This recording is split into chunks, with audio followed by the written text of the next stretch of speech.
single. And I think you're pointing out a lot of things here. Outside of the fact that I, absolutely go at 1 a.m. to purchase donuts at a grocery store. That is the thing I did recently. I went there and I saw a dozen donuts in a box, and I was so excited about this because it was still available. So I couldn't wait till I got home, right? So I started opening up the box and eating the donuts in the checkout line, because at 1 a.m. there is no self-checkout, right? So I go to the checkout line, I'm eating the donuts, and she goes to put the thing on the barcode, and she looks at me and she goes, "Sir, we don't sell these here."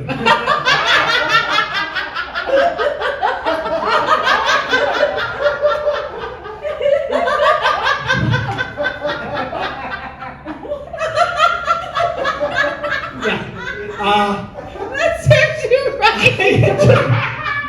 I literally picked up a box of donuts from Krispy Kreme that somebody had left in a Ralph's grocery store. Assumed they sold them there, and I was so lucky to get the last box. Went to go purchase them, and she's like, "No, you're now infected with something." This is what they warn you about during Halloween, guys. That's how that works out. I ate them all because it was sealed. I figured it was fine. Okay? Do you guys realize I have a fucking problem? I'm gonna give you a straight answer. Okay, I'm trying to stay healthy and fit, so what I do is I take the donuts and I put them in Tupperware containers at my house like I'm meal prepping. And I set them aside throughout the week so that way I ration my donuts like I'm on a life raft trying to keep sustenance, and that's all I had left. That's how I eat donuts. I would like to say that was the first time I've done that. But it's a late night thing, okay? I did it with, first off, here's a thing that shouldn't even exist. I've done it with dark chocolate mint Kit Kats.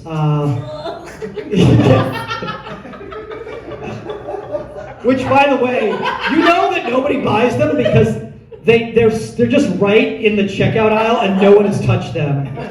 And I'm like, I need that. And I start opening it up and this person's like, "Oh, this guy's on meth. Like, this guy's clearly on something." This is my completely sober behavior.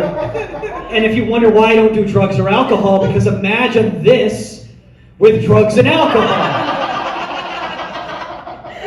Like I just said, there probably would be a dead person if that was involved there, guys. Probably. Oh my God. You know the funniest thing about that though is like my mom would still be very supportive of my activity. I'll give you a straight example. So here's the thing. My mother is always on social media, and her name is Teresa Ochoa. And yeah, I don't look like I should have a mother named Teresa Ochoa. And Spanish is her first language. She's always commenting in Spanish on any comedy post that I make about the videos, how great they are, all this sort of stuff. The thing is, too, is that she also has her friends. She tags her friends and has them comment, too, on it. It's all in Spanish. It's all these conversations about how wonderful I am. So people just assume that I just have this massive fan base of, like, middle-aged Latinx women. Like, that is my fan base. Like, I need to just contact an agent in Honduras and just get a headlining gig out there. It'd go very, very well for me. I went on my first dinner when everything started reopening, and I was sitting with a platonic friend at the dinner table at this restaurant. And while we start chatting it up at the beginning, she just goes, "Hey, Michael, I'm just going to stop you right here. Do you mind taking your mask off the table?" And I'm like, oh my God, I'm so sorry. Is this like a hygiene thing or anything? I didn't even think about it. She's like, "No, it's because it looks like a thong."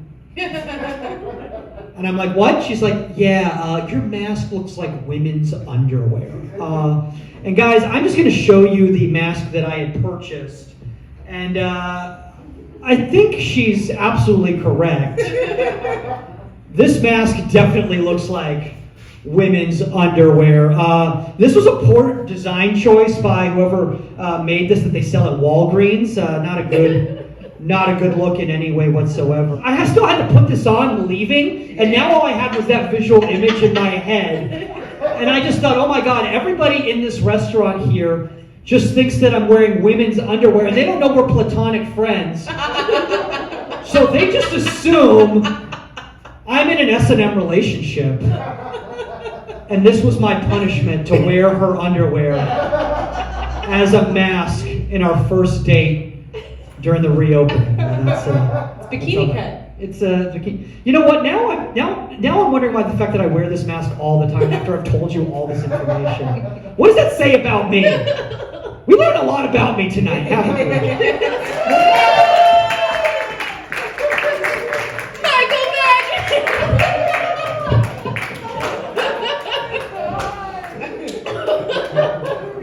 Wow.